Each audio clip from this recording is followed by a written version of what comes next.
Business ലോകത്ത് ജയിക്കാൻ എല്ലാവർക്കും ഇഷ്ടപ്പെടുന്ന ആർക്കും പരാതിയില്ലാത്ത സാധനങ്ങൾ ഇറക്കണമെന്നാണ് നമ്മളെല്ലാവരും പഠിച്ചിട്ടുള്ളത്. എന്നാൽ കൃത്യം ഈ സേഫ് ഗെയിം കളിച്ച് സ്വന്തം ഐഡൻറ്റിറ്റി നഷ്ടപ്പെട്ട് 1991 ദാരുണമായി തകർന്നു പോയ ഒരു യൂറോപ്യൻ കമ്പനിയുണ്ട്. കയ്യിൽ പണമില്ല, ടെക്നോളജി ഇല്ല, എതിരാളികളാണെങ്കിൽ 10 ഇരട്ടി പണക്കൊഴുപ്പുള്ള ജപ്പാനിലെ വമ്പന്മാർ. എല്ലാവരും അവരെ എഴുതി തള്ളി. പക്ഷെ മരിച്ചു എന്ന് വിധി എഴുതിയ ആ ഒരു കമ്പനി തിരിച്ചു വന്നത് ബിസിനസ് പാഠപുസ്തകങ്ങളിലെ സകല നിയമങ്ങളെയും കാറ്റിൽ പറത്തിക്കൊണ്ടാണ്. നമുക്ക് എല്ലാവർക്കും ഇഷ്ടപ്പെടുന്ന വണ്ടി ഉണ്ടാക്കണ്ട, കംഫർട്ടുള്ള വണ്ടി വേണ്ട, സേഫ്റ്റി വേണ്ട, ഇതൊക്കെ അവർ ധീരമായിട്ട് അങ്ങ് തീരുമാനിച്ചു. പകരം ഓടിക്കാൻ പേടിയാവുന്ന, വൈബ്രേറ്റ് ചെയ്യുന്ന ഭയങ്കര അഗ്രസീവായ മെഷീനുകൾ അവർ ഉണ്ടാക്കാൻ തുടങ്ങി. ഭൂരിഭാഗം ആളുകളും വെറുക്കുന്ന ഒരു പ്രോഡക്റ്റ്. ബാക്കി വരുന്ന ചെറിയൊരു കൂട്ടം ആളുകളെ കൊണ്ട് അതിനെ ഭ്രാന്തമായി സ്നേഹിപ്പിക്കാനുള്ള വിചിത്രമായൊരു തന്ത്രം. സ്വന്തം പോരായ്മകളെ തിരുത്തുന്നതിന് പകരം ആ പോരായ്മകളെ ഒരു മതമാക്കി അവർ ആ ഇൻഡസ്ട്രിയിലെ രാജാക്കന്മാരെ വിറപ്പിച്ചു. ഇതൊരു സാധാരണ വിജയഗാഥയല്ല, പരാജയത്തിൻ്റെ വക്കിൽ നിന്ന് ഉയർത്തെഴുന്നേറ്റ ഒരു അഗ്രഷൻ്റെ കഥയാണ്. എല്ലാവരും സമാധാനവും സുഖവും വിറ്റപ്പോൾ അപകടവും വേഗതയും വിറ്റ് കോടികൾ ഉണ്ടാക്കിയ ഒരു റിബൽ ബ്രാൻഡ്. അതാണ്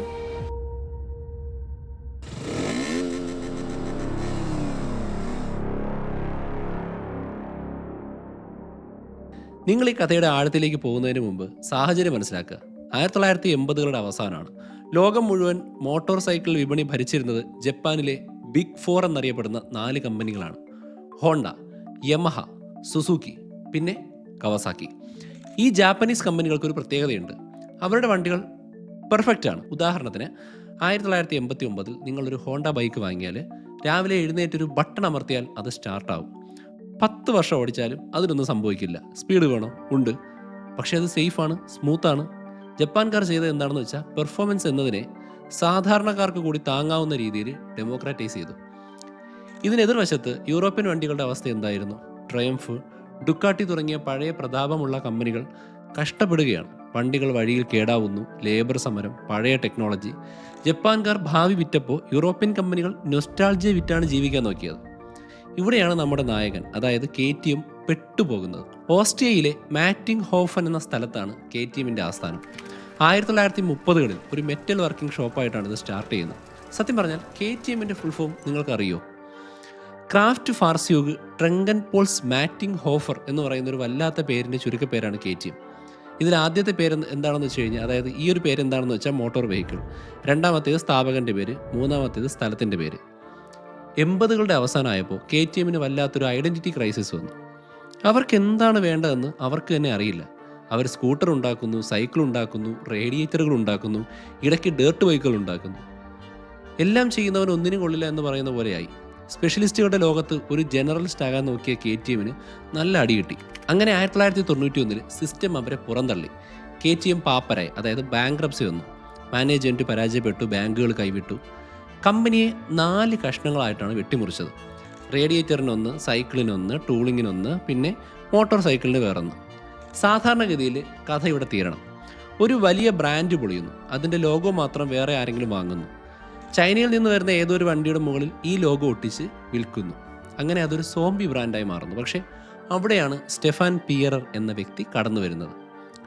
പിയറർ ഒരു ബൈക്ക് പ്രേമിയായിരുന്നില്ല, അദ്ദേഹം ഒരു ബിസിനസ് റീസ്ട്രക്ചറിങ് വിദഗ്ധനായിരുന്നു. തകർന്നു കിടക്കുന്ന KTM മോട്ടോർ സൈക്കിൾ വിഭാഗത്തെ അദ്ദേഹം ഏറ്റെടുത്തിട്ട് അദ്ദേഹം ചോദിച്ചൊരു ചോദ്യമുണ്ട്: എവിടെയാണ് ഗ്യാപ്പ്?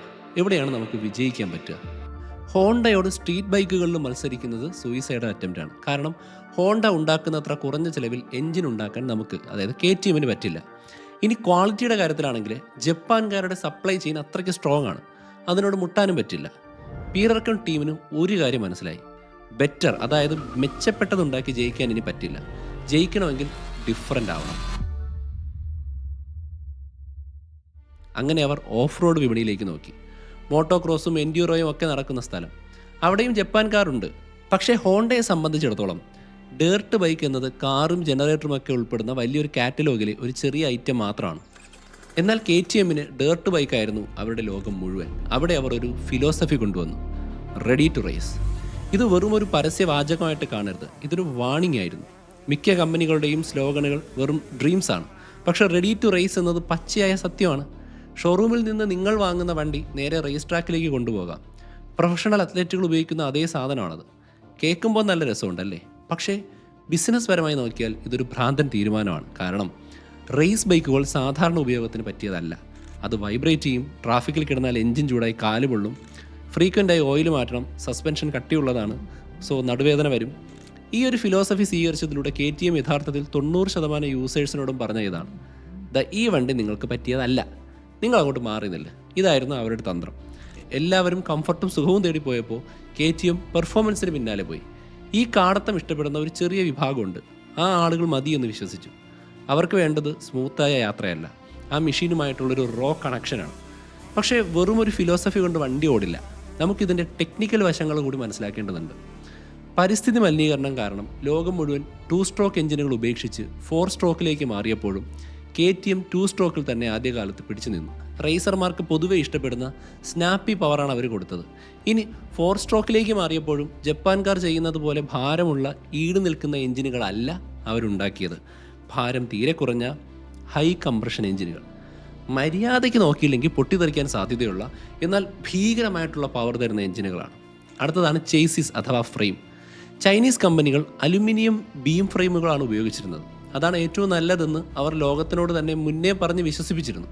കാണാൻ ഭംഗിയുണ്ട്, ഗ്രാൻഡ് പ്രിക്സ് ടെക്നോളജിയാണ്. പക്ഷേ KTM ഉപയോഗിച്ചത് എന്താണെന്നറിയാമോ? Steel trellis frame. പഴയ ഇരുമ്പ് പൈപ്പുകൾ വെൽഡ് ചെയ്തുണ്ടാക്കിയത് പോലെയുള്ളൊരു സാധനം. എന്തിനാണ് അവർ അത് ചെയ്തത്? പൈസ ലാഭിക്കാനാണോ? അല്ല. ഓഫ് റോഡ് റേസിംഗിൽ സ്റ്റീൽ ഫ്രെയിമിന് ഒരു പ്രത്യേകതയുണ്ട്. അതല്പം ഫ്ലെക്സ് ചെയ്യും. അതായത് റൈഡർക്ക് വണ്ടിയിൽ നിന്ന് കൃത്യമായ ഒരു ഫീഡ്ബാക്ക് തിരിച്ചു കിട്ടും. നമ്മളിപ്പോൾ ഇലക്ട്രിക് വണ്ടി ഓടിക്കുമ്പോൾ പെട്രോളിൻ്റെ ഒരു ഫീഡ്ബാക്ക് കിട്ടുന്നില്ല എന്ന് പറയാറില്ലേ? അല്ലെങ്കിൽ ഓട്ടോമാറ്റിക് ഓടിക്കുന്നവർക്ക് ഗിയർ ബോക്സിൻ്റെ ഒരു ഫീഡ്ബാക്ക് കിട്ടുന്നില്ല എന്ന് പറയാറില്ലേ? അങ്ങനെ ഒരു ഫീഡ്ബാക്ക് വണ്ടിയിൽ നിന്ന് ചില ഡ്രൈവർമാർ ആഗ്രഹിക്കുന്നുണ്ട്. അലുമിനിയം പൊതുവെ റിജിഡാണ്, അത് ഷോക്ക് കൈമാറും. പക്ഷേ സ്റ്റീല് നമ്മളോട് സംസാരിക്കും എന്ന് ലിറ്ററലി പറയാം. ഏതാണ്ട് 2 പതിറ്റാണ്ടോളം ആളുകൾ ഇതിനെ കളിയാക്കിയിട്ടുണ്ട്. ഇവർക്ക് അലുമിനിയം ഫ്രെയിം ഉണ്ടാക്കാൻ കാശില്ലാത്തത് കൊണ്ടാണ് എന്ന് വരെ പറഞ്ഞിട്ടുണ്ട്. പക്ഷേ KTM ഇട്ടുകൊടുത്തില്ല. മാർക്കറ്റ് ട്രെൻഡിനേക്കാൾ അവർ വില കൽപ്പിച്ചത് റൈഡറിൻ്റെ ഫീഡ്ബാക്കിനാണ്. ഒടുവിൽ ലോകം സമ്മതിച്ചു, ചില കാര്യങ്ങൾക്ക് സ്റ്റീൽ തന്നെയാണ് നല്ലത്. അതുകൊണ്ട് തന്നെ ഒരു KTM ഓടിക്കുമ്പോൾ കിട്ടുന്ന ഫീൽ ഒരു യമഹ ഓടിക്കുമ്പോൾ കിട്ടില്ല. അതൊരു ജീവനുള്ള വസ്തു പോലെ തോന്നും. ഇനി ബ്രാൻഡിങ്ങിൻ്റെ കാര്യം എടുത്താൽ 90കളുടെ അവസാനം KTMന് ഒരു കളർ വേണം. ഹോണ്ടയ്ക്ക് റെഡ് ഉണ്ട്, യമഹയ്ക്ക് ബ്ലൂ ഉണ്ട്, സുസുക്കിക്ക് യെല്ലോ ഉണ്ട്, കവസാക്കിക്ക് ഗ്രീൻ ഉണ്ട്. നല്ല കളറുകളെല്ലാം തീർന്നു. അങ്ങനെ KTM തിരഞ്ഞെടുത്ത കളറാണ് കടും ഓറഞ്ച്. കണ്ണിന് കുത്തുന്ന, അലോസലപ്പെടുത്തുന്ന ഓറഞ്ച്. ഇതൊരു സൗന്ദര്യബോധത്തിൻ്റെ പുറത്ത് ചെയ്തതല്ല, ഇതൊരു ട്രൈബൽ സിഗ്നലാണ്. ഒരു റേസ് ട്രാക്കിൽ 100 വണ്ടികൾ നിൽക്കുമ്പോൾ അതിൽ 10 എണ്ണം ഓറഞ്ച് ആണെങ്കിൽ പോലും ആ ട്രാക്ക് മൊത്തം ഓറഞ്ചാണെന്ന് തോന്നും. ഇതൊരു സൈക്കോളജിക്കൽ വാർഫെയർ ആയിരുന്നു. നിങ്ങളൊരു ചുവന്ന ബൈക്കിലാണ് ഇരിക്കുന്നതെങ്കിൽ ചുറ്റും ഓറഞ്ച് കാണുമ്പോൾ ഞാനിവിടെ ഒറ്റപ്പെട്ടു പോയല്ലോ എന്നൊരു തോന്നൽ വരും. 2000കളുടെ മധ്യത്തോടെ ഈ തന്ത്രം വിജയിച്ചു. ഓഫ് റോഡ് ലോകം KTM കീഴടക്കി. അവർ WP സസ്പെൻഷൻ എന്ന കമ്പനിയെ വാങ്ങിച്ചു. അതോടെ നിർണായകരമായിട്ടുള്ള R&D, അതായത് റിസർച്ച് ആൻഡ് ഡെവലപ്മെൻറ്റ് സ്വന്തമായിട്ട് ചെയ്യാൻ പറ്റി. പക്ഷേ ഇവിടെ ഒരു പ്രശ്നമുണ്ട്. ഡേർട്ട് ബൈക്കുകൾ മാത്രം വിറ്റ് എത്ര നാൾ മുന്നോട്ട് പോകും? അതിനൊരു പരിധിയുണ്ട്, അതിനൊരു മാർക്കറ്റിനൊരു പൊട്ടൻഷ്യലുണ്ട്. ഇനിയും എക്സ്പാൻഡ് ചെയ്യണമെങ്കിൽ സ്ട്രീറ്റ് ബൈക്കുകൾ വിൽക്കണം. ഇവിടെയാണ് മിക്ക കമ്പനികളും പരാജയപ്പെടുന്നത്. ക്രോസിംഗ് ദ ചാസ് എന്ന് പറയും. മാർക്കറ്റിലെ കറക്റ്റ് നീഷ് മനസ്സിലാക്കിയിട്ട് മാസ്സായിട്ട് അത് പ്രൊഡ്യൂസ് ചെയ്യുമ്പോൾ സാധാരണ കമ്പനികൾ എന്ത് ചെയ്യും? വണ്ടികളുടെ ഒരു സ്ട്രെങ്ത് കുറയ്ക്കും. സാധാരണക്കാർക്ക് ഓടിക്കാൻ പാകത്തിന് അതിനെ വെള്ളം ചേർത്ത് കുറച്ചുകൂടി ക്വാളിറ്റി കുറച്ചൊക്കെ ഇറക്കും. പക്ഷേ KTM ചെയ്തത് നേരെ തിരിച്ചാണ്. അവർ സ്ട്രീറ്റ് മാർക്കറ്റിലേക്ക് ഇറങ്ങിയത് സൂപ്പർ ഡ്യൂക്ക്, അഡ്വഞ്ചർ എന്നീ മോഡലുകളുമായിട്ടാണ്. സൂപ്പർ ഡ്യൂക്കിനെ അവർ വിളിച്ചത് ദ ബീസ്റ്റ് അഥവാ മൃഗമെന്നാണ്. അതിൻ്റെ പരസ്യങ്ങളിൽ വീല് ചെയ്യുന്നു, ഡ്രിഫ്റ്റ് ചെയ്യുന്നു, ടയർ കത്തിക്കുന്നു. സേഫ്റ്റിക്ക് പ്രാധാന്യം കൊടുക്കുന്ന യൂറോപ്പിൽ ഇതൊരു വലിയ റിസ്ക് ആയിരുന്നു. പക്ഷേ അത് വർക്കായി.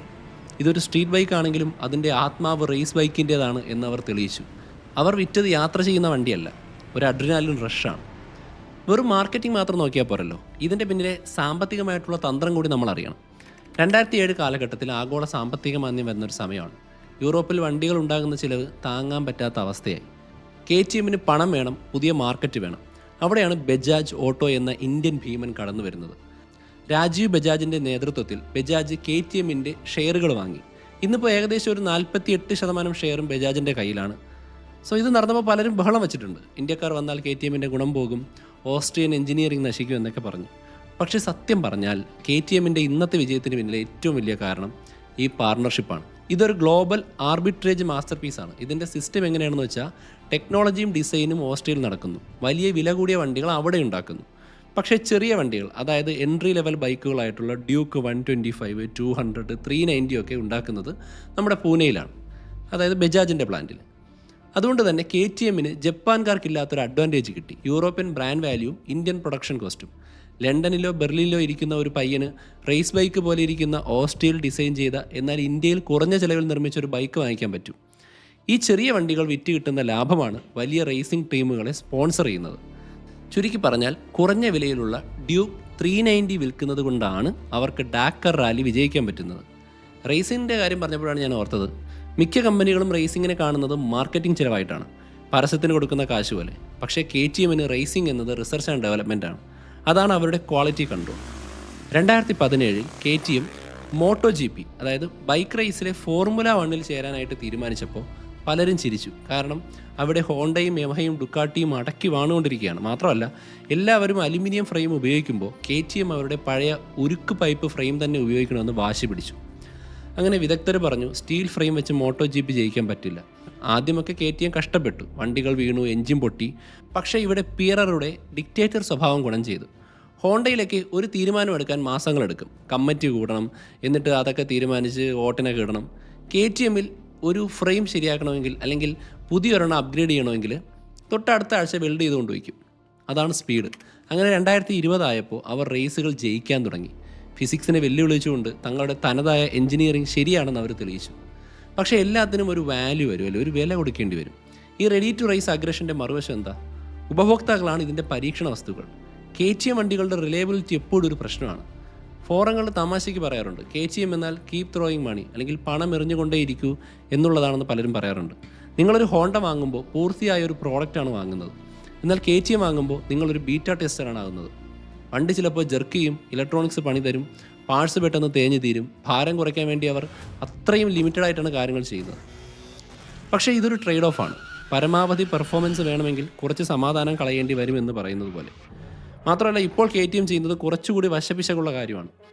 അവർ ഹസ്ക് വർണ്ണ, ഗ്യാസ് തുടങ്ങിയ പഴയ ബ്രാൻഡുകളെ വാങ്ങി. എന്നിട്ടോ പേര് മാത്രം വ്യത്യാസം, ഉള്ളിലെല്ലാം KTM തന്നെ. ഇതിനെ ബാഡ്ജ് എഞ്ചിനീയറിംഗ് എന്ന് വിളിക്കും. കാർ ലോകത്ത് ഫോക്സ് വാഗൺ ചെയ്യുന്ന അതേ പരിപാടിയാണ്. ഓഡിക്കും പോർഷയ്ക്കും ഒരേ പ്ലാറ്റ്ഫോം ഉപയോഗിക്കുന്ന പോലെ. ഇപ്പോൾ ചൈനയിലെ CF മോട്ടോയുമായിട്ട് ചേർന്ന് പുതിയ ഡീലുകൾ ഉണ്ടാക്കുന്നുണ്ട്. പഴയ എഞ്ചിൻ ടെക്നോളജി ചൈനക്കാർക്ക് കൊടുത്തിട്ട് പകരം ചൈനീസ് മാർക്കറ്റ് പിടിക്കും.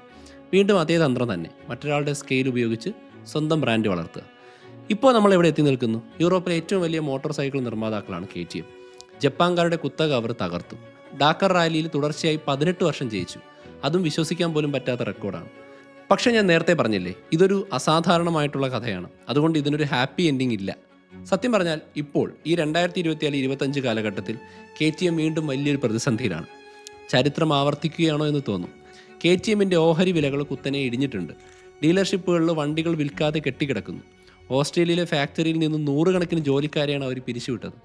പണം ലാഭിക്കാൻ വേണ്ടി പ്രൊഡക്ഷൻ വൻതോതിൽ ചൈനയിലേക്കും ഇന്ത്യയിലേക്കും മാറ്റിക്കൊണ്ടിരിക്കുന്നു. എന്താ സംഭവിച്ചത്? കോവിഡ് സമയത്തുണ്ടായ അമിത ലാഭത്തിൽ അവർ മതിമറന്നു. മാർക്കറ്റ് എപ്പോഴും മുകളിലേക്ക് പോകുമെന്ന് തെറ്റിദ്ധരിച്ചു. ഇപ്പോൾ പലിശ നിരക്ക് കൂടി, ആളുകളുടെ കയ്യിൽ കാശ് കുറഞ്ഞു. സോ KTMൻ്റെ കാൽക്കുലേഷൻ മൊത്തം തെറ്റി. ഇതാണ് ഹൈ പെർഫോമൻസ് ബിസിനസ്സിൻ്റെ പ്രശ്നം. നിങ്ങളെപ്പോഴും റെഡ് ലൈനിലാണ് വണ്ടി ഓടിക്കുന്നതെങ്കിൽ പെട്രോൾ തീരുന്നതും എഞ്ചിൻ പൊട്ടുന്നതും സ്വാഭാവികമാണ്. ഹോണ്ടയെ പോലെ സേഫായി കളിക്കാത്തത് കൊണ്ട് ഹോണ്ടയ്ക്കില്ലാത്ത വളർച്ച KTMന് കിട്ടി. പക്ഷേ ഹോണ്ടയ്ക്കില്ലാത്ത തകർച്ചയും ഇപ്പോൾ KTM നേരിടുന്നുണ്ട്. അവർ പാപ്പരാകുമോ? ഇല്ലായിരിക്കാം. കാരണം ബജാജ് എന്നൊരു വലിയ താങ് അവർക്കുണ്ട്. പക്ഷേ 1991 സംഭവിച്ചതുപോലെ അവർക്ക് വീണ്ടും സ്വയം വെട്ടിപ്പൊളിച്ച് എഴുതേണ്ടി വരും. അതുകൊണ്ട് ഇനി വരുന്ന സാമ്പത്തിക പ്രതിസന്ധിയിലും അവർ പിടിച്ചു നിൽക്കുമോ എന്ന് ചോദിച്ചാൽ ഓർക്കുക, പാപ്പരത്തത്തിൽ നിന്ന് ജനിച്ച കമ്പനിയാണിത്. കുഴപ്പങ്ങളും പ്രശ്നങ്ങളും അവർക്ക് പുത്തരിയല്ല. അവർ തിരഞ്ഞെടുത്തത് ചെളിയും മണ്ണും നിറഞ്ഞ വഴിയാണ്. അതുതന്നെയാണ് അവരെ വേറിട്ട് നിർത്തിയതും നിർത്തുന്നതും. നന്ദി.